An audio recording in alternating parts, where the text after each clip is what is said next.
So thank you all for joining in for today's session. This is the second session of Yoga Readers, where we are reading Light on Life by B.K.S. Iyengar. And today we will discuss the chapter 1. Last time we discussed the preface and the introduction.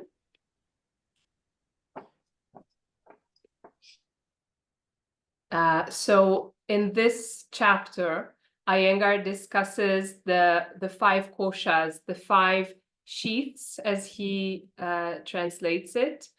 The first sheath is the Annamaya kosha, which is the physical body. And the metaphor is of an onion or of a Russian doll, where the outside layer, what we feel, what we see, so what the senses grab is our physical body, which is literally made out of food, anna. So it's made out of food.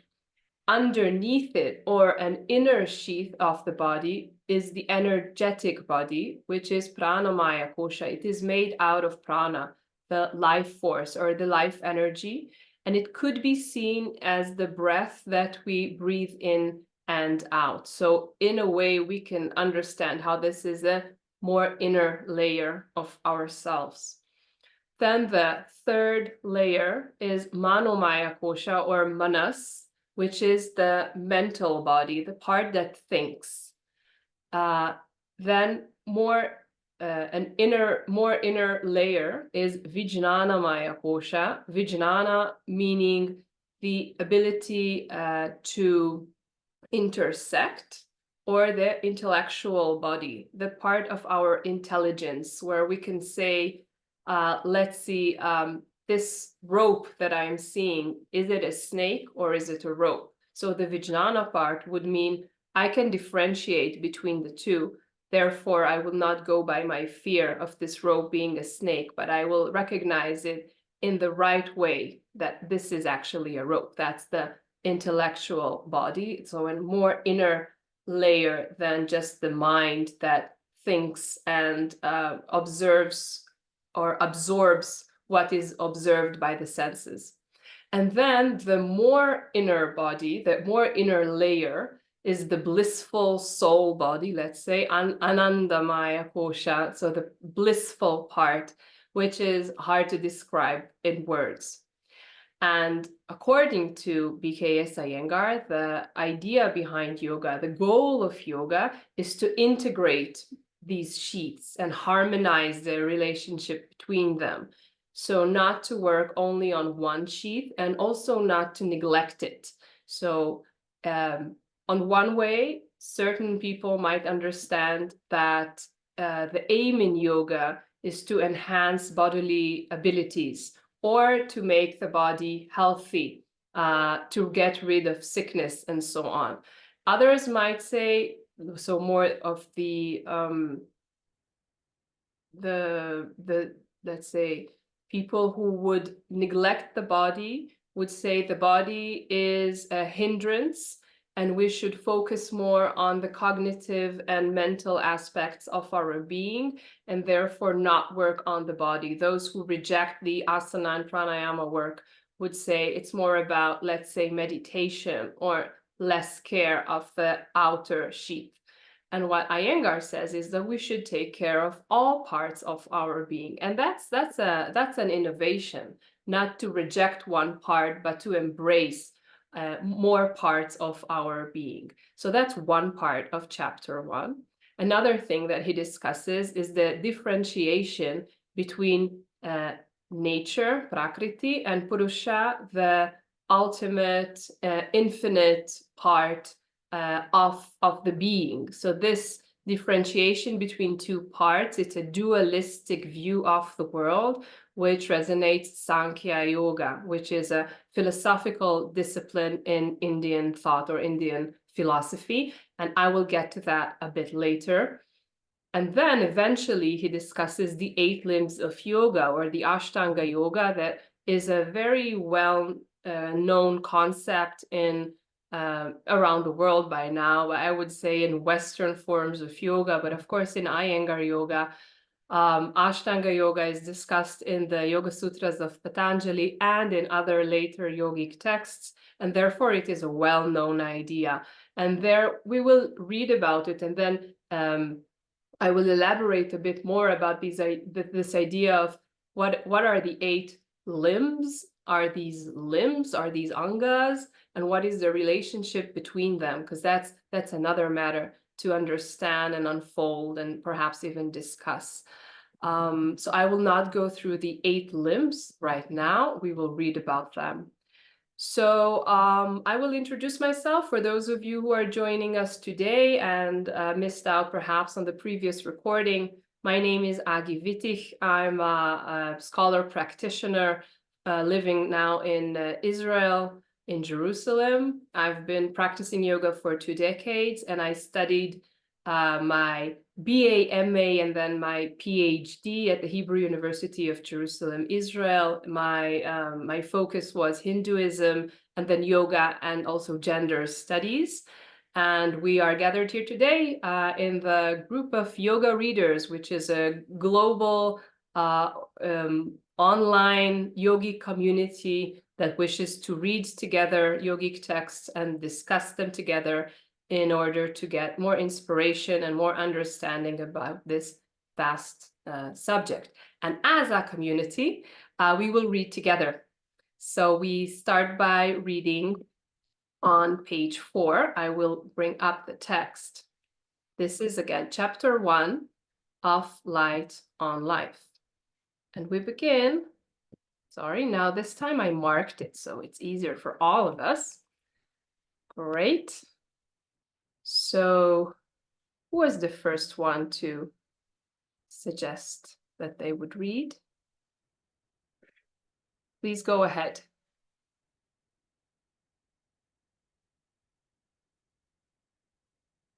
You have to unmute yourself first. Should I go ahead? Yes, Monali, great. Oh, great, yes. So Koshas. So you go from the beginning of the chapter or this paragraph? Well, all the yellow stuff until I stop you. Okay. So Koshas, the sheaths of being. Yoga identifies 5 of these different levels or sheaths of being, just koshas, which must be completely integrated and in harmony with each other in order for us to achieve wholeness. When these subtle sheaths are in disharmony, they become sullied like a mirror reflecting the tarnished images of the sensory and sensual world. The mirror reflects what is in the world around us rather than letting the clear light of the soul within shine out. It is then that we experience disease and despair. True health requires not only the effective functioning of the physical exterior of our being, but also the vitality, strength, and sensitivity of the subtle levels within. Most of us think our body as simply our physical form, our skin, bones, muscles, and internal organs. For yoga, however, this is only the outermost layer of our body, or Annamaya Kosha. It is this anatomical body that encompasses the other 4 subtle bodies or koshas. The koshas are like the layers of an onion or the Russian dolls, where one is nested within the other. These include our energetic body, that's the pranamaya kosha, our mental body, which is the manomaya kosha, our intellectual body, which is the vijnanamaya kosha, and ultimately our blissful or soul body, which is the anandamaya kosha. When these bodies or sheaths are misaligned or clash with one another, we inevitably encounter the alienation and fragmentation that so trouble our world. When, on the other hand, we are able to bring the various sheaths of our body into alignment and harmony with one another, the fragmentation disappears, integration is achieved, and unity is established. There is one more bit here.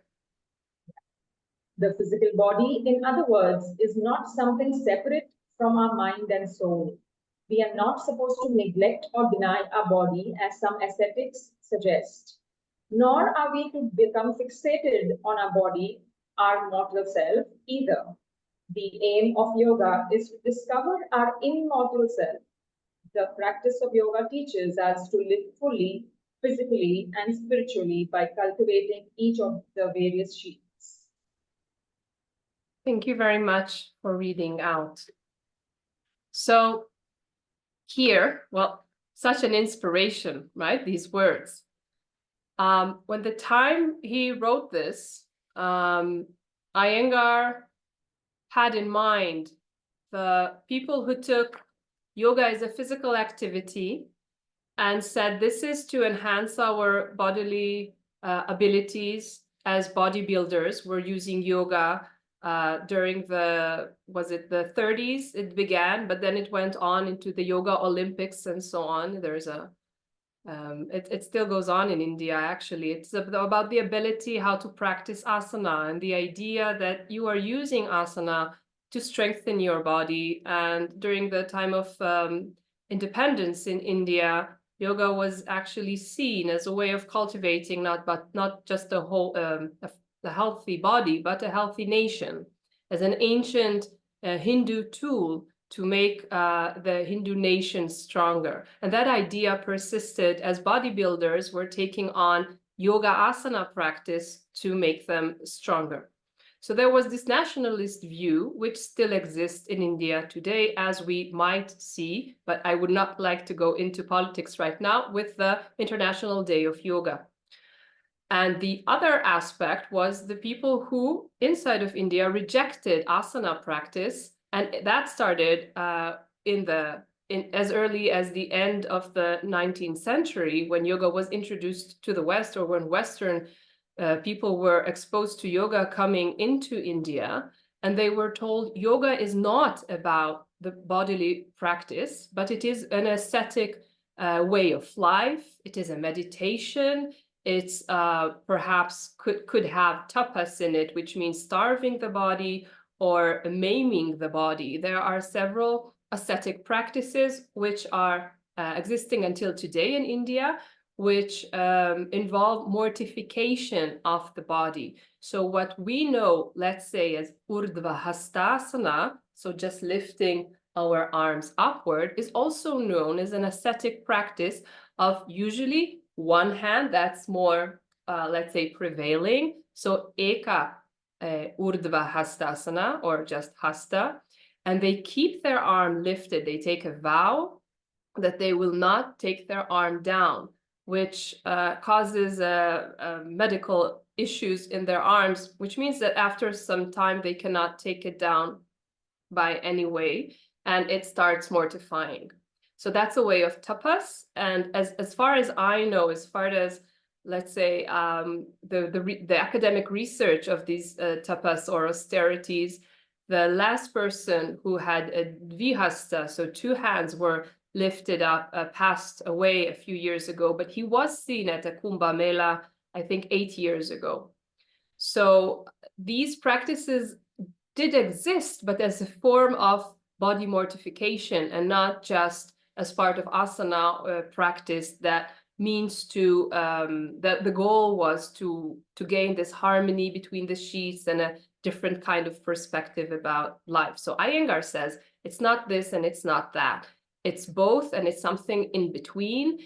Don't hurt the body, use the body, make it healthy so it won't disturb you in a way, and then you can go on your meditation practice. But also don't only do meditation, because then you'll have a problem with the outer sheaths. Is you have to take care of both.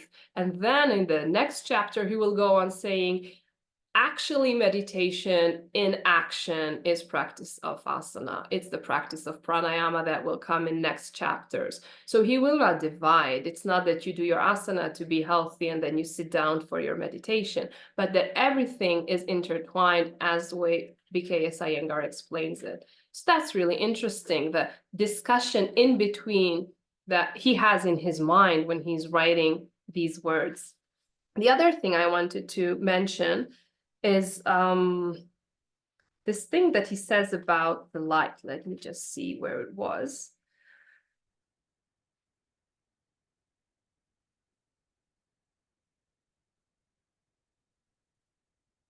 Yeah, so the aim of yoga is to discover our immortal self, The practice of yoga teaches us to live fully physically and spiritually by cultivating each of the various sheaths. That's just what I said. But then he says something about light. So I will just go back to what we just read. Sorry for that. Oh, yeah. So when he says, when these subtle sheaths are in disharmony, they become sullied like a mirror reflecting the tarnished images of the sensory and sensual world. The metaphor of a mirror is famous, and we might miss on that, just seeing, oh, he just mentioned the mirror, and we just go on.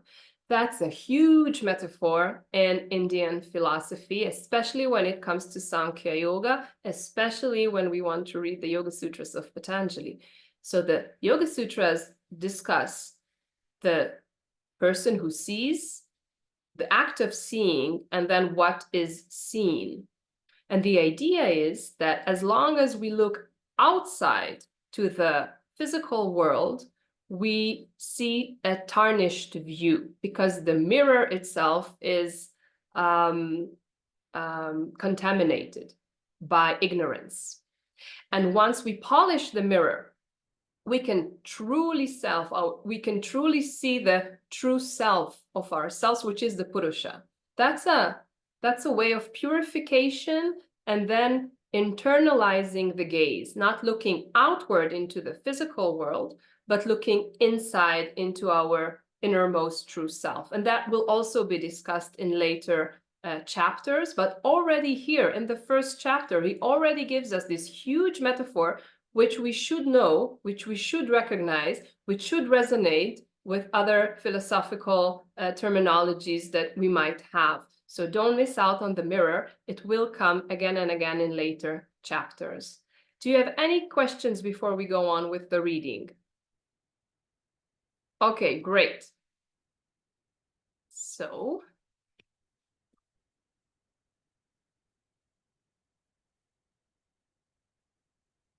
this is much easier for me now. So living between earth and sky. Esther, can you read out? Yes. Living between earth and sky. As I have said, we human beings live between the two realities of earth and sky. The earth stands for all that is practical, material, tangible, and incarnate. It is a knowable world, objectively knowable through voyages of discovery and observation.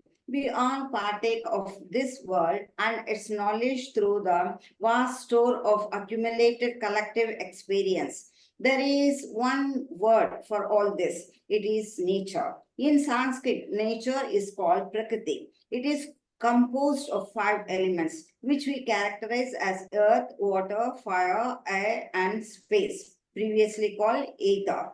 Consequently, and sympathetically, the body is made up of these same 5 elements, which is why we also use the term prakriti for the body. When space... Wait.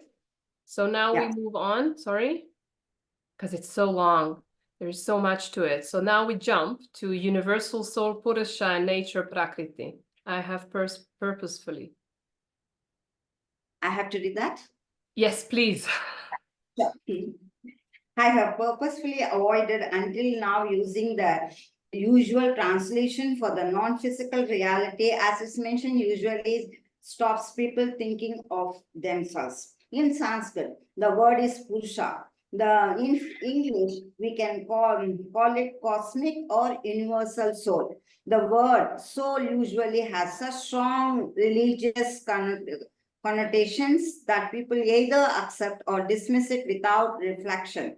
They forgot that it is simply our world for an abiding reality. It is logical but remains conceptual to our minds until we experience its realization within ourselves. We rightly associate this abiding reality with selfless love, which is founded in the perception of unity, not difference. The strength of a mother's love derives from her unity with the child. In unity, there is no possession, as possession is a dual state containing me and it. Soul is unchanging, eternal, and constant. It always remains as witness, rooted in divine origin and oneness. The whole practice of yoga is concerned with exploring the relationship between prakriti and purusha, between nature and soul. It is about to return to our original image, learning to live between the earth and the sky.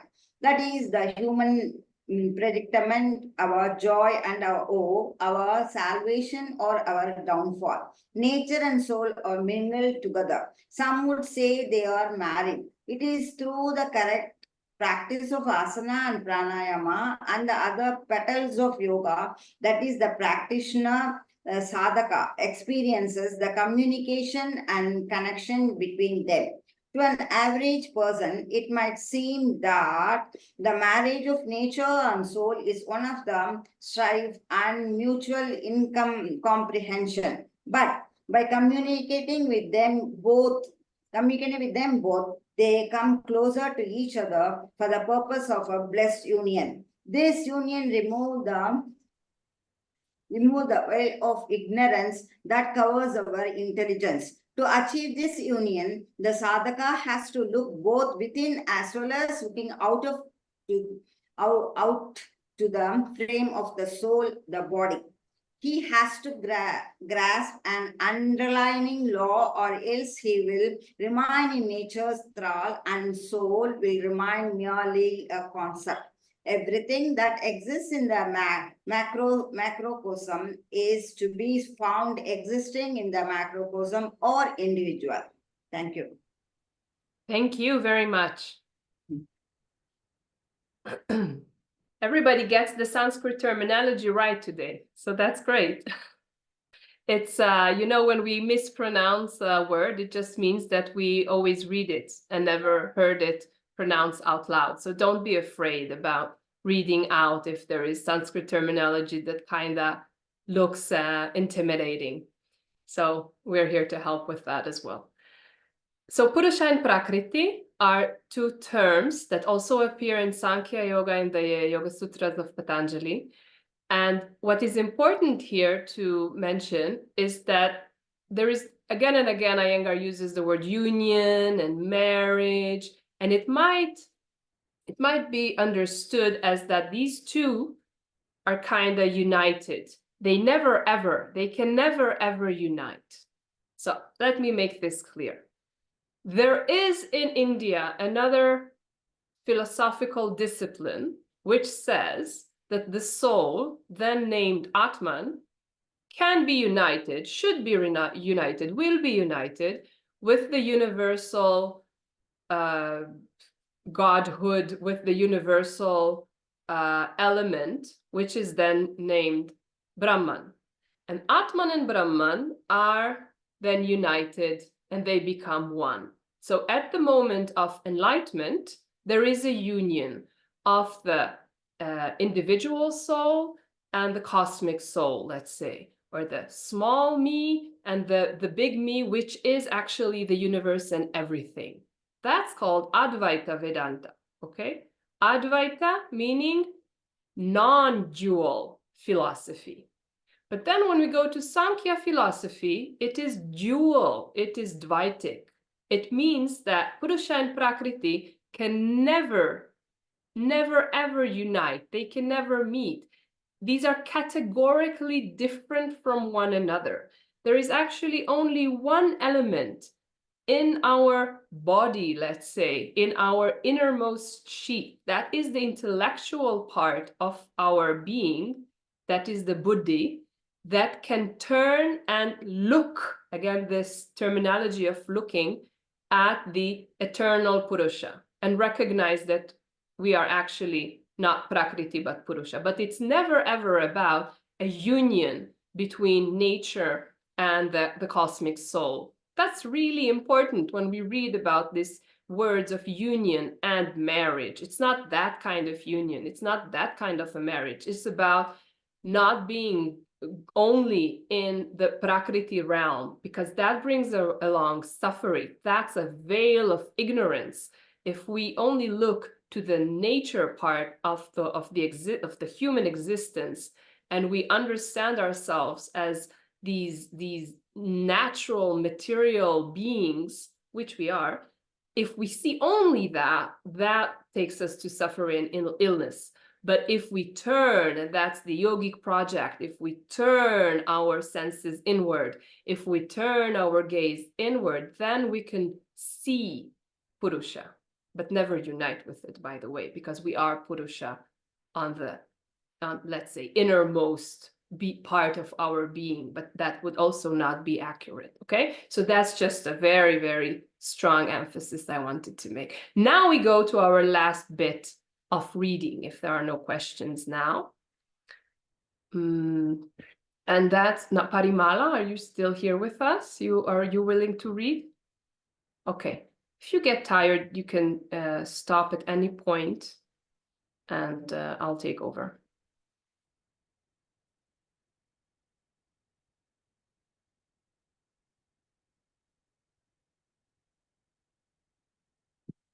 Okay. Wait, I'll tell those who are not following on the screen, I'll just let you know which page I'm jumping to. This is page 16 to 17. This is the last bit of our reading for today. Yes, please.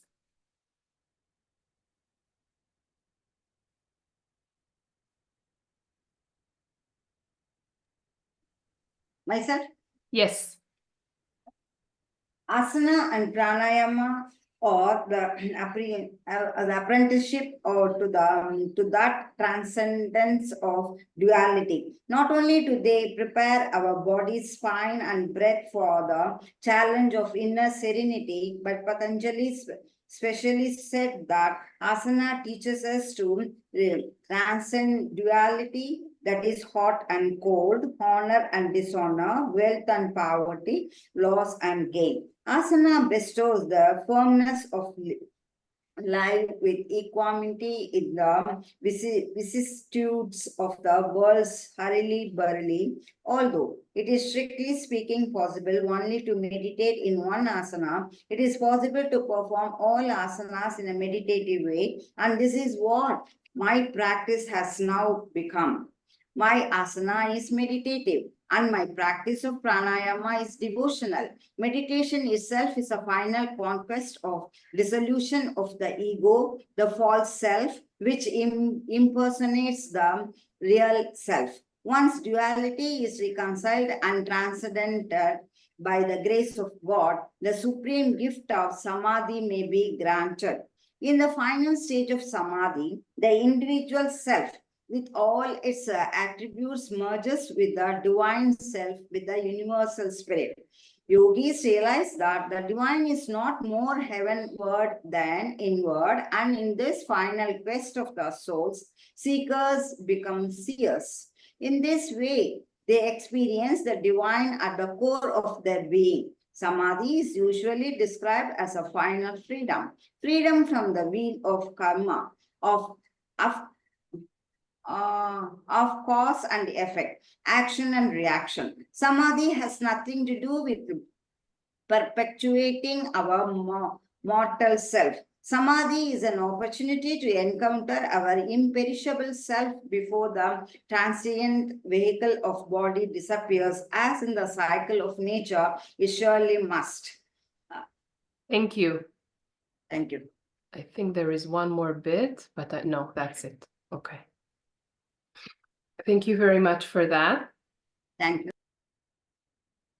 He mentions here, Iyengar mentions here how the yogi transcends the dualities, and he mentions what duality, so not purusha and prakriti, but hot and cold, and then aversion and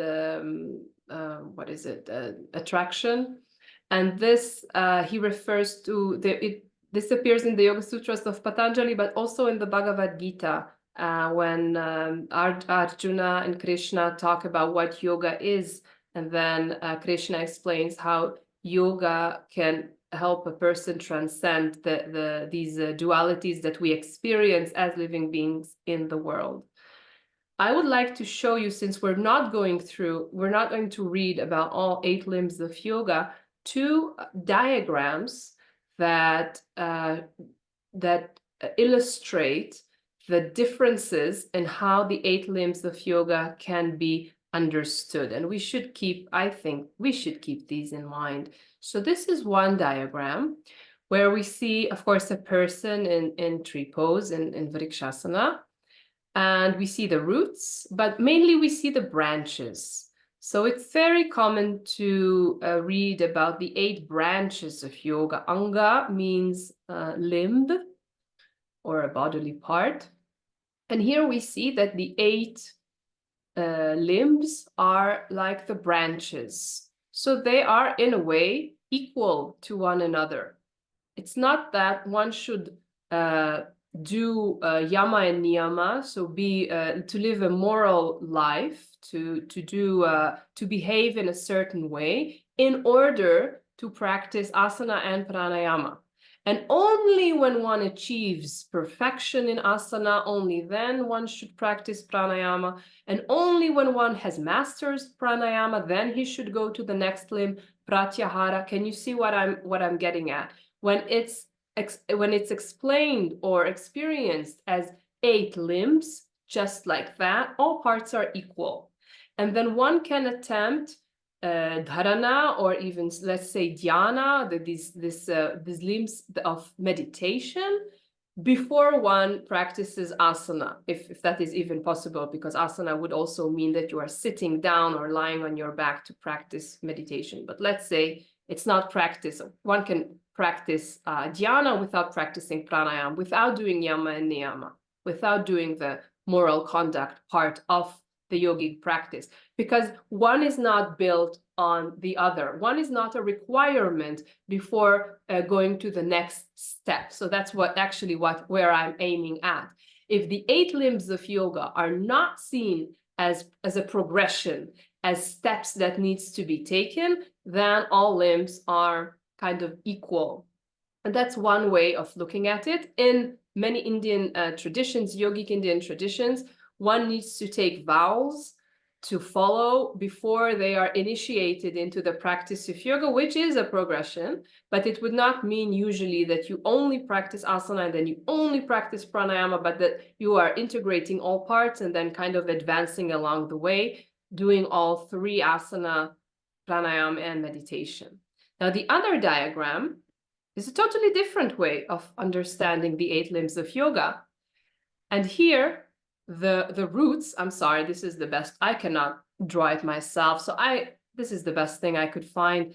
Yama and niyama are seen as the roots of this. It's supposed to be perhaps a tree, maybe it's a flower, but they are the roots, they are the basics, they are the things that draw water and food from the soil, from the world. So without that, this plant cannot survive. And then asana would be the stem. This is described in Tree of Yoga by B.K.S. Iyengar. And the leaves are the pranayama. So asana, I think it's the branches. Pranayama are the leaves.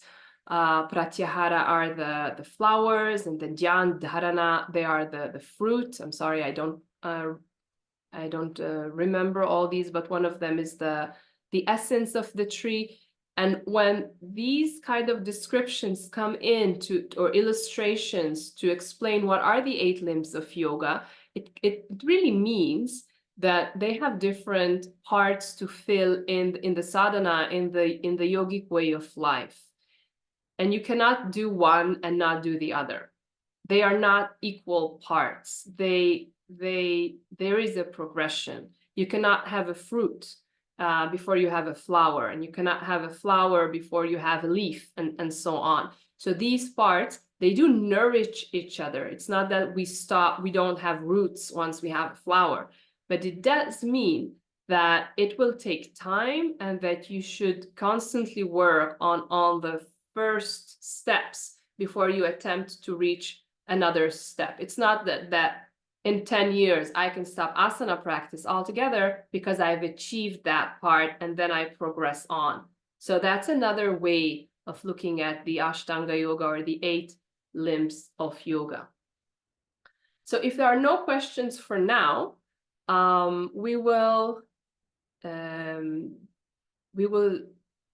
break out to discussion rooms, And I prepared 3 questions for us. I will read them out, and then I will send them in a chat in the breakout rooms.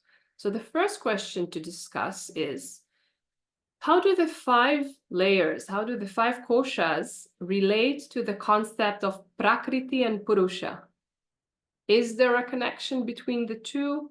Is there a difference between the sheaths and nature and the soul? Second question is, in what way are the 5 koshas connected to the 8 limbs of yoga? What is the relation between these 2 concepts? The third question is, what happens to the 5 koshas during samadhi? What happens to, or how are experienced purusha and prakriti in samadhi?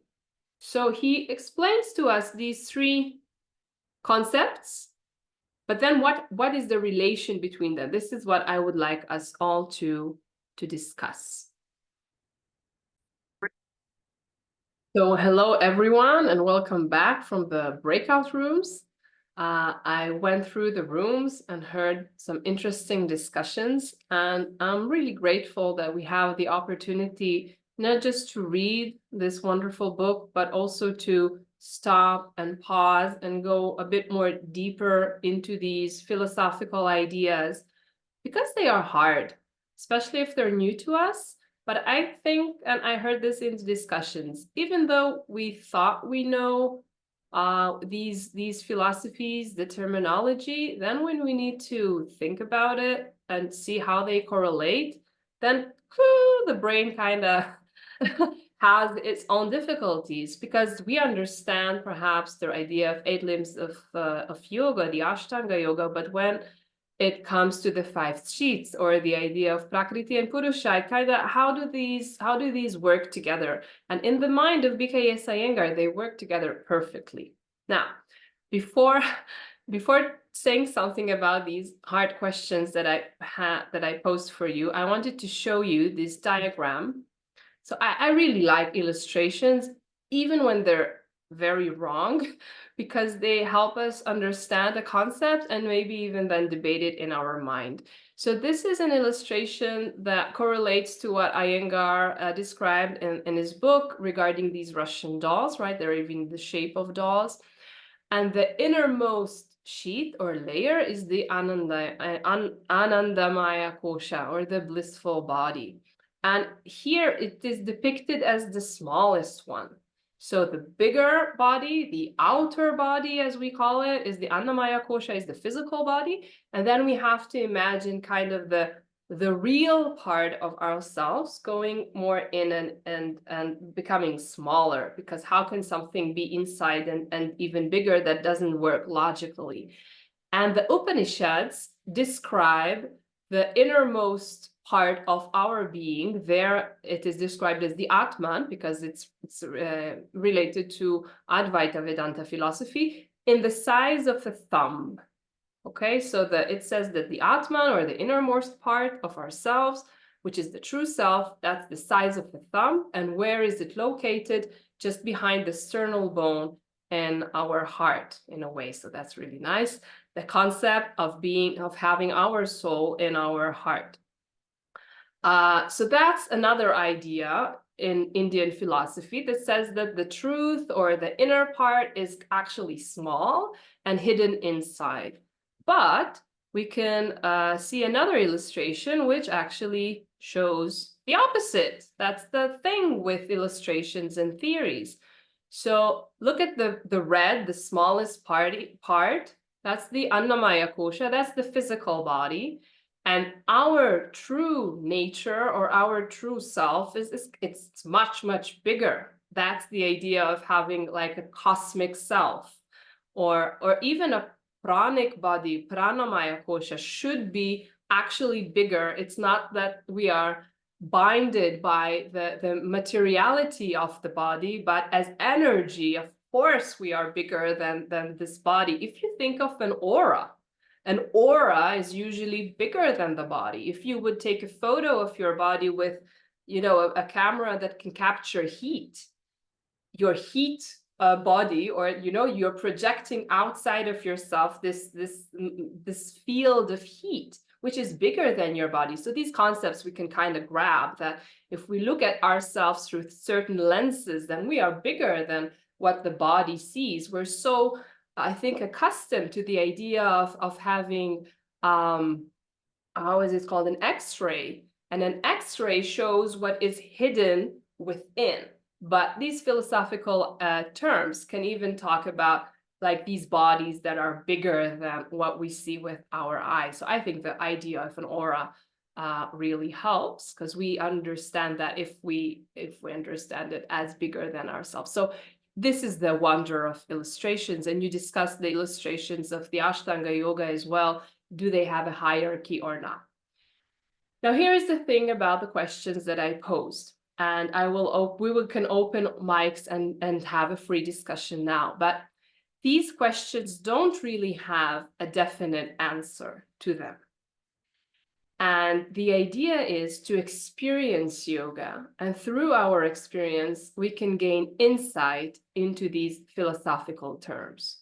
So yoga, according to Iyengar Yoga, to BKS Iyengar, or the method of Iyengar Yoga, is about experiencing the philosophical terms and not sitting, as I did for many years in university in class, trying to figure out what these Sanskrit terms mean, but to actually experience them. And he says so in the book, that during his asana and pranayama practice, he can actually feel the different layers of his being. I don't know if he ever claimed to have seen purusha, but he does speak about the 8 limbs of yoga as a way of life, and how they nourish each other, and how asana prepares one for pranayam, and how pranayam prepares the mental part of our being to have better concentration, to be able to practice meditation in a deeper level.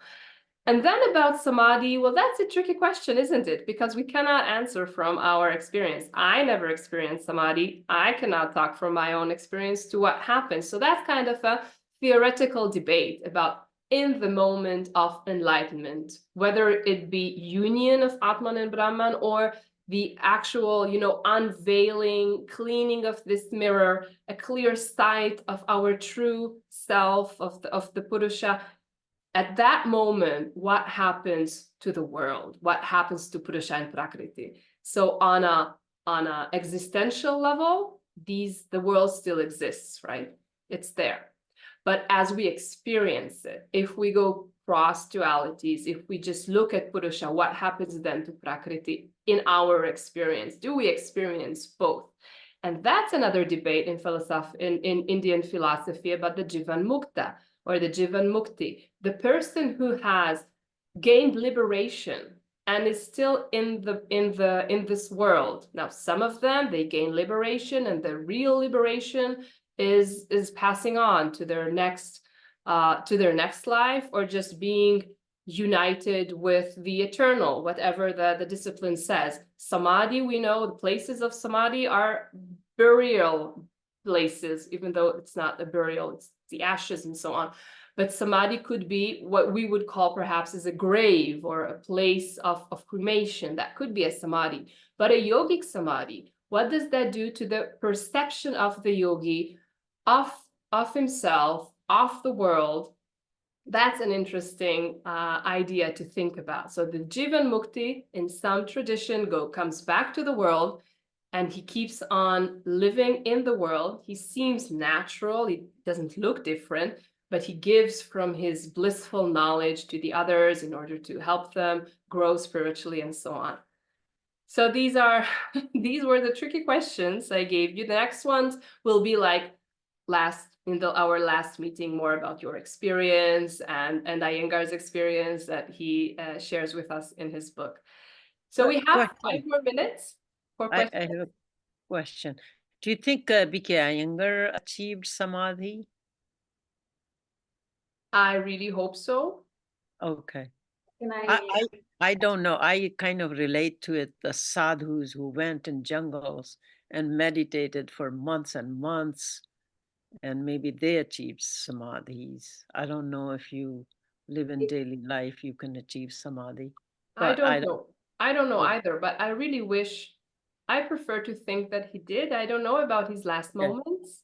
Okay. I know he had huge abilities of concentration, and maybe in the last hours or days, he did these secretive practices that we know nothing about, that helped him, transcend. But I don't know. Okay. I feel like Buddha achieved both of these things. Nirvana, or at least that's what I read. Anyway, let's go on. Can I just make a point Sure. here? In this chapter 1, in the second last page, which is page 18, where it's written, is in the final chapter in this book, Living in Freedom. In that, since he mentioned that chapter, Living in Freedom, I had actually read that part. And over there is very interestingly mentioned about Samadhi and about him experiencing also, and about how then you come back to living in your day-to-day life. So it's mentioned there. And even in a interview, he has mentioned about his point of dissolution and how he could have chosen to be just being nothing and doing nothing in the world, but he chose to come back and then give back to So whatever he Minali, was. you are referring to, for this reason, the final chapter in this book, Living in Freedom. Let me read it so everyone has it in mind. This is page 18. So living in freedom concerns ethics and returns to the first two stages of yoga, yama and niyama, by seeing how the free or self-realized man or woman lives in the world. We will see what we can learn for how each of us lives, not at some ultimate destination, but each step along the journey inward and the journey of life onward. So thank you, Monali, for pointing this out, that he actually refers to this already here. This is our question that arises here, and he discussed it in the last chapter of this book. Yes, in fact, there's a very nice line in that last chapter, which I really would like to share with you all. There's a line that says, essence is more real than expression. Which page is this, Monali? If somebody wants to jump and read ahead. Which page is it? That's the same chapter about that living in freedom. It's page number 228. 228. Okay. Great. Thank you. Any more questions or thoughts or suggestions?